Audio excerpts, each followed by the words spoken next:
Okay, so now I'm going to switch to our literature review that we recently did. So we had the opportunity where a client that had a surprise failure in the inlet piping in a horizontal run that did have stratified flow, but it had operated for years. It had operated, I'm just estimating numbers, 25 years. And then they just recently had this failure that they felt was a surprise.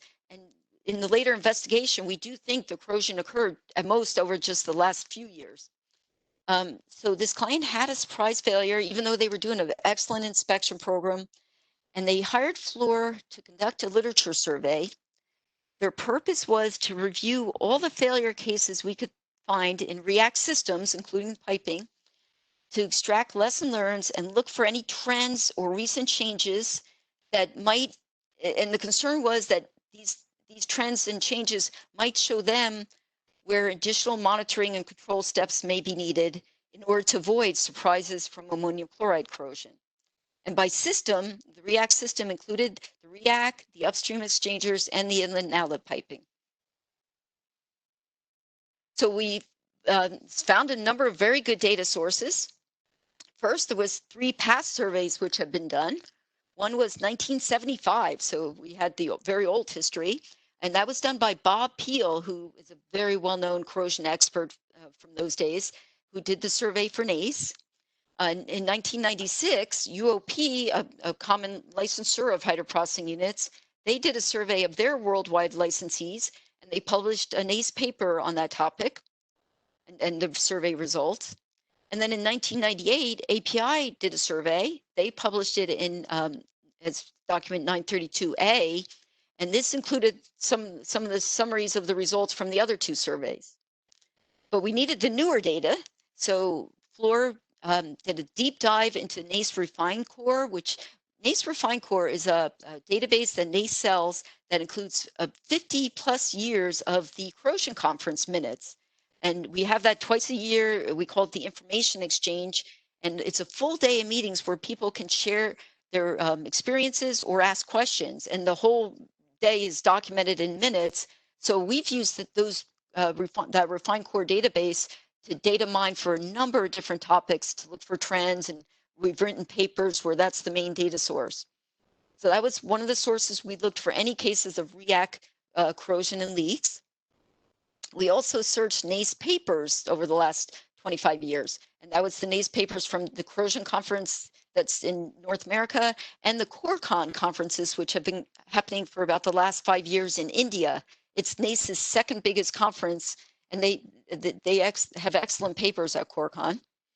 We did internet searches, and primarily we found that a DOI website publishes engineering failure analyses papers, and many of them are very good quality papers. So, and some of them were exactly on this topic. They reported on a REAC or piping failure in the REAC system. And this especially was heavy with papers from China, or Chinese authors, excellent data source. We also looked through ASME PVP papers. We have a good means to do a data search through those papers. And then there were some cases where it was just like stories we heard. And so we would actually, or maybe from some of our past projects, there was a note in the files that talked about a case of corrosion. So we called a number of these owners and were able to, they gave us permission to include their results and experiences in this survey, because we didn't put their names in there. And that, so some of the case histories are from that source. Okay, we wound up with, from this later resources, we wound up with 58 data points of failures on carbon steels. It was definitely heavy on US, India, and China. Some units had multiple locations of corrosion, the piping and the REAC, for example. And we listed those as 1 data point, but if the mechanisms varied, then we showed it as 2 data points. We realized this is not comprehensive. There's probably other data, other failure reports out there, but we still believe that's quite a bit of data and valid for looking for trends. And then from the earlier surveys, there was 19 that had the right amount of details reported that we felt we could include them in our survey. So we divided the 77 data points into 3 failure mechanisms: classic ammonia bisulfide corrosion on carbon steel, then ammonium chloride corrosion, and this included, we subdivided that into cases upstream of the water injection point and downstream of the water injection point. And then I didn't want to leave it out. We had 7 failure case histories of Duplex that was due to the hydrogen stress cracking at wells. And so that was a little subset of this survey that we did. Back to the carbon steels, there was 1 case each of ammonium bromide and ammonium fluoride corrosion. But those corrosion mechanisms are very similar to ammonium chloride corrosion. They're mainly an under deposit. When the deposits can be wet, that's when you get the corrosion. So we did lump those 2 cases in with our ammonium chloride corrosion cases. Okay, this is an example of some of the sources and case histories. The first one was from Refined Core, and it was Valero reporting on diesel hydrotreater piping failure at Valero St. Charles Refinery. Showed excellent pictures, and that incident was in May 2006. The next one is one of the Fluor's, a paper Fluor co-authored with Shell authors, and the title was Design Considerations to Minimize Ammonium Chloride Corrosion in Hydrotreater Reacts. But we included 3 case histories in that paper, so that's why it really fit this survey. And that was published in 2001. The next is an example of a Corcon paper. It was an analysis of accelerated corrosion and failure in a hydrocracker REAC system, so perfect for this survey. And it was published by authors from Indian Oil, and the failure had occurred in May 2018. And then for an example of the one we got from the web site on the engineering failure analysis, here's one exactly the kind of fit into this topic: top of REAC tube corrosion induced by ammonium chloride. And that had Chinese authors and was published in 2016. So we had 77 case histories like this. And for each case, we listed, in addition to the title and date and so on, we listed the unit, the failure location, the materials, the process data, the primary mechanisms, any other observations they gave about what it looked like or something like that, and then their key lessons learned that they reported.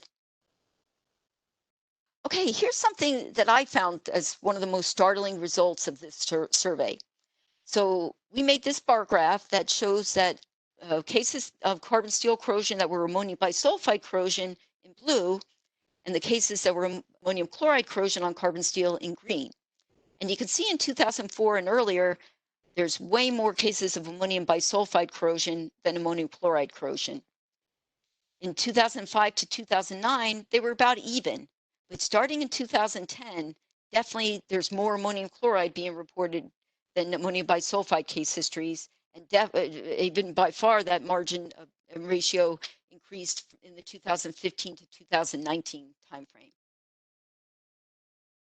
So we feel this was a paradigm breaker.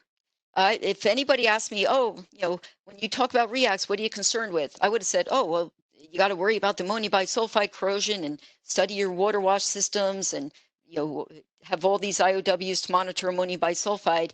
And then I would have said, oh, there's the odd unit that has ammonium chloride cases. But I would say that this data survey really looks like the ammonium chloride corrosion failures are now the dominant mechanism that's leading to REAC problems. And so we have many process experts here, and especially in discussions with them, they have various theories on why the trend would have changed like that, why ammonium chloride corrosion seems to be increasing. They feel there's definitely the severity of the feeds is getting worse. And then there's the process conditions and the types of catalysts in the reactor and the severity of the processing within the reactor are all leading toward the REAC conditions being a little more prone to ammonium chloride corrosion problems. And we're actually writing a paper on that topic right now.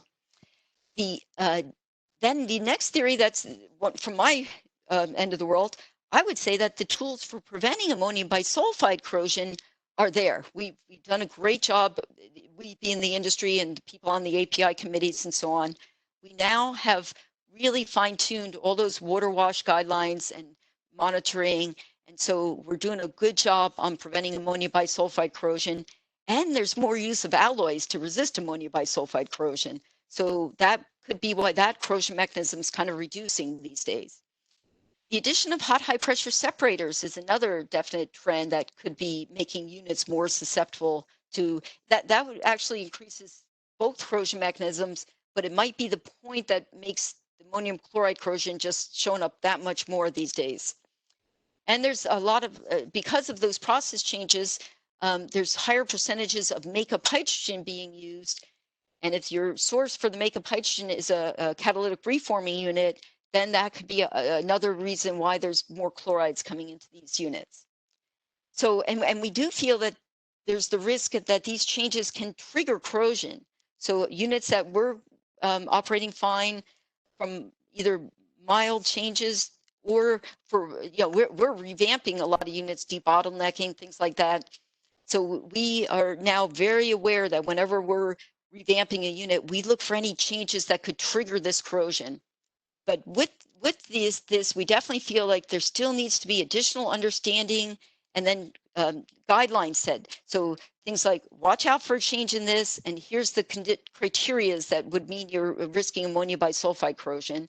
And then this also rolls right into setting the IOWs for ammonium chloride corrosion. And so that both the criterias, the monitoring, the IOWs, and the monitoring via inspection all need to be really thought out and probably improved in the industry guidelines. And we're all working on that. The committee is well aware of this and is working on it. So more guidelines may be needed. Monitoring of feeds and makeup hydrogen in the water wash injection designs, the REAC designs, the inspection programs focused on ammonium chloride corrosion.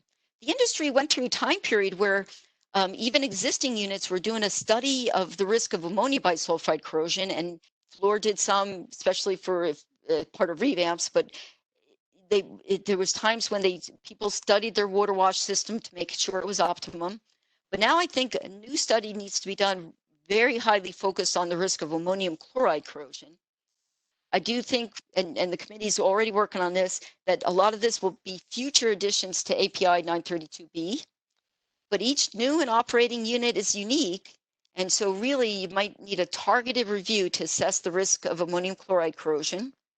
And again, this will be similar to those reassessments of the water wash systems and other variables which have been done in the last 10 to 20 years to reduce ammonium bisulfite corrosion. Now it'd be great to refocus and really do a deep dive into the risk of the ammonium chloride corrosion. So and then I wanted to again reemphasize that Fluor has been recommending we've had a bunch of cases where there were chlorides in the effluent. We looked for process reasons and changes that could have been made, but the economics were such that nope, they said you got to design for these chlorides in the effluent. So one of the steps was the adding of the static mixer at the water injection points. These photos of the static mixers are courtesy of Sulzer, who has been the prime. They've been helping make sure that we achieve the design and the contacting that's desired in this service. So the static mixers help with contacting the free water, because you need very fine droplets, a lot of contacting of the water with the vapor in order to have that absorption of the chlorides into the water and get the chlorides out of the vapor phase. Okay, that's the end of the talk on the corrosion mechanisms in carbon steels, but I didn't want to leave out Duplex, because this is definitely one of the latest and greatest changes that has been occurring in REAC corrosion control. Even though Duplex stainless steel REACs, there's hundreds of them out there in service.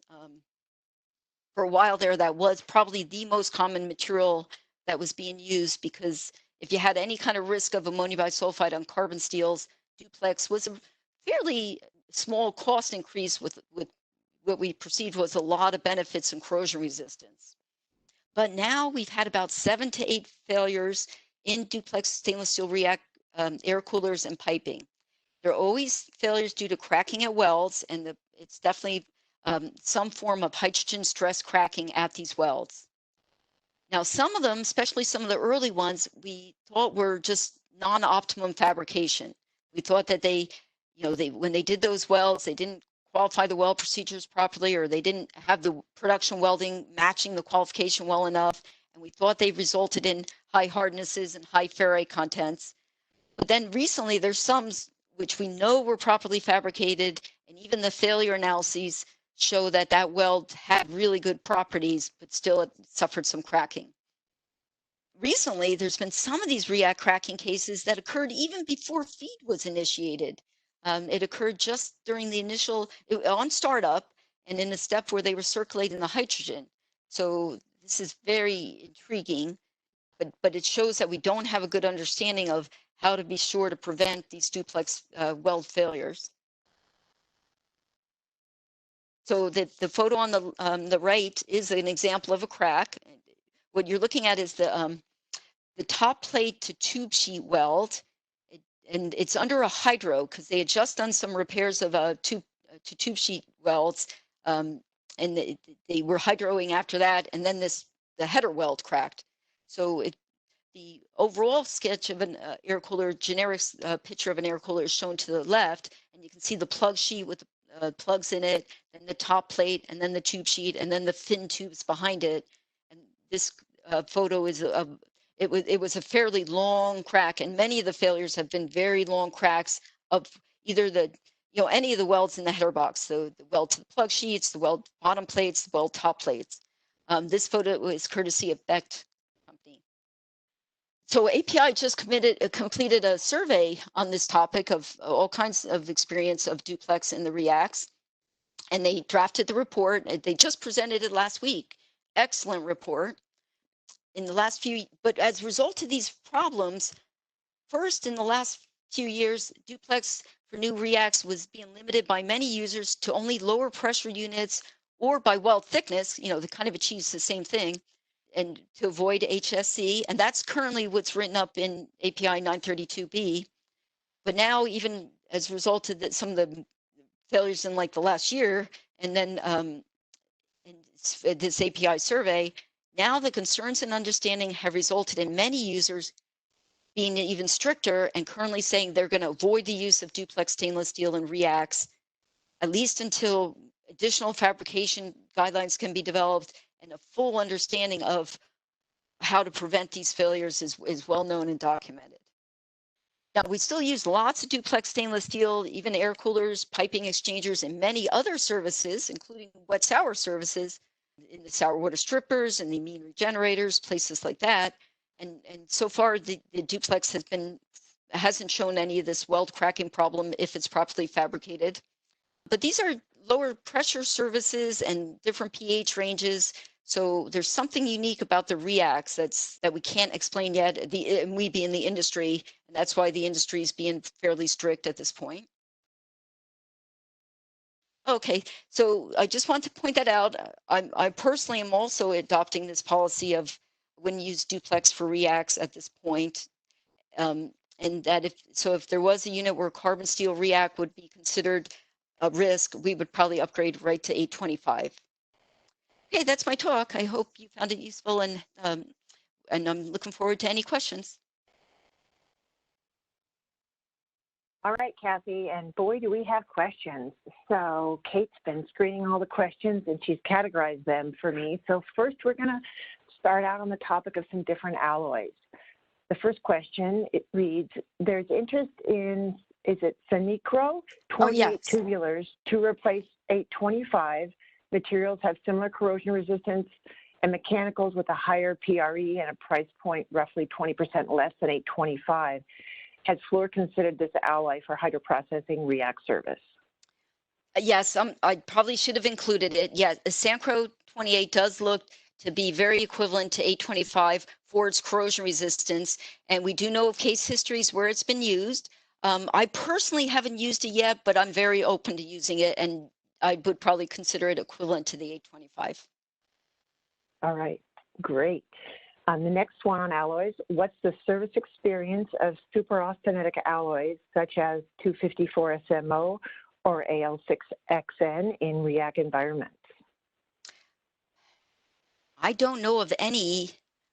They were included in the test work that developed Predict SW. They are considered just at least equivalent to the super duplexes in REAC services.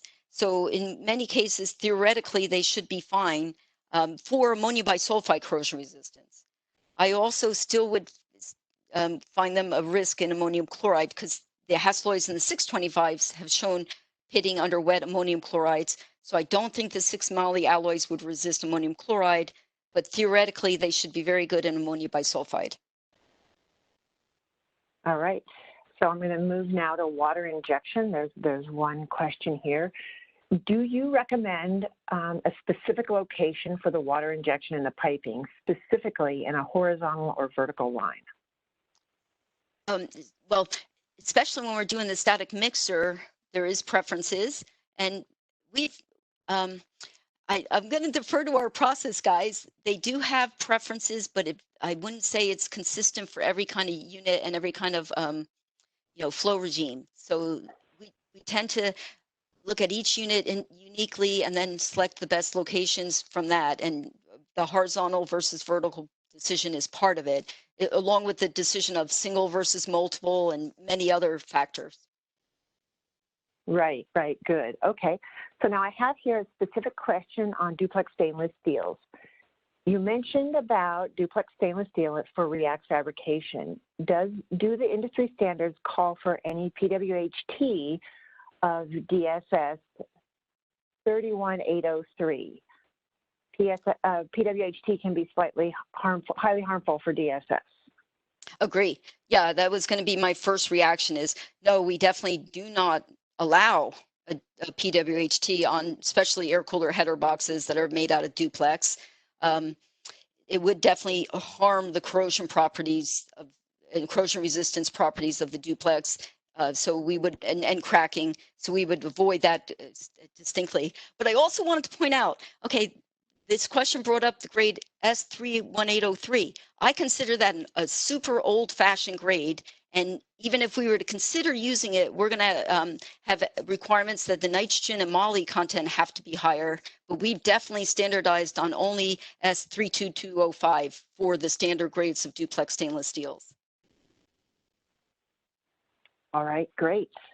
Now I have a couple of questions on air cooler and system design. So the first question reads, if needed by stress analysis, can we use expansion bellows of suitable materials in this system? Have you ever seen that? No. In the air coolers sometimes need the, like multiple headers for the inlet if the top passes are much higher temperature than the bottom passes. So they'll split the inlet header and have two different headers. So the inlet pass will come in the inlet to the outlet, return, and be in a different header.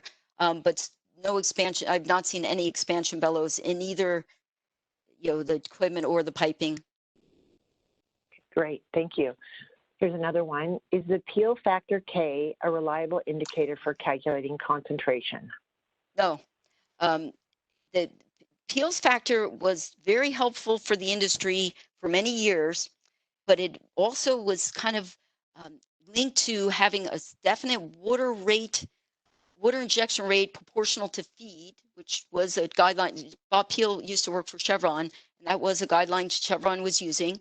And if the unit had no hot high pressure separator, which was definitely the case, 30 plus years ago, almost no one had a hot high pressure separator, because that meant that you were getting the same essentially ammonia bisulfide ratio. It would be very ratioed to the K factor that KP factor that Bob Peel had developed. But now, since the units do change their water injection rates and use high pressure separators, the KP really isn't valid anymore. And I think you'll find a discussion of that in API 932B. Right, terrific. Okay, now I have 3 questions, if we have time for all of them, on specific operating unit experience. The first one reads, during catalyst change events, have you heard of instances where static mixers become plugged with ammonium chloride salts? The Sulzer pictures appear to be stainless steel mixers. Are we concerned about chloride cracking upon startup or steam outs during maintenance? Okay, I've not heard of the catalyst changeouts leading to a lot more deposits, but I will say that, yes, we are concerned about the risk of chloride cracking. And we've not put in a stainless one yet. Ours have been 825 and 625 for those static mixers. Again, we just, they're very thin walls on those elements, and we don't want to risk either cracking or pitting through those thin walls. So I think that addresses the question. Yep, great. Okay, here's the next one. We've seen ammonium bisulfide corrosion and failures outside of the strict REAC system as you have defined it, such as in the stabilizer overhead of a hydrotreater. Have you ever seen ammonium chloride corrosion in similar locations or elsewhere outside the REAC of the hydrotreater? Yes, it can occur in the units with hot high pressure separators. When that oil goes out the bottom, it can have some of the chlorides go out with it, and that sends the chlorides down to the fractionation sections. So yes, Fluor even published a paper on that topic too, which maybe in the responses to the questions, Maureen will add that paper reference. It's a NACE paper.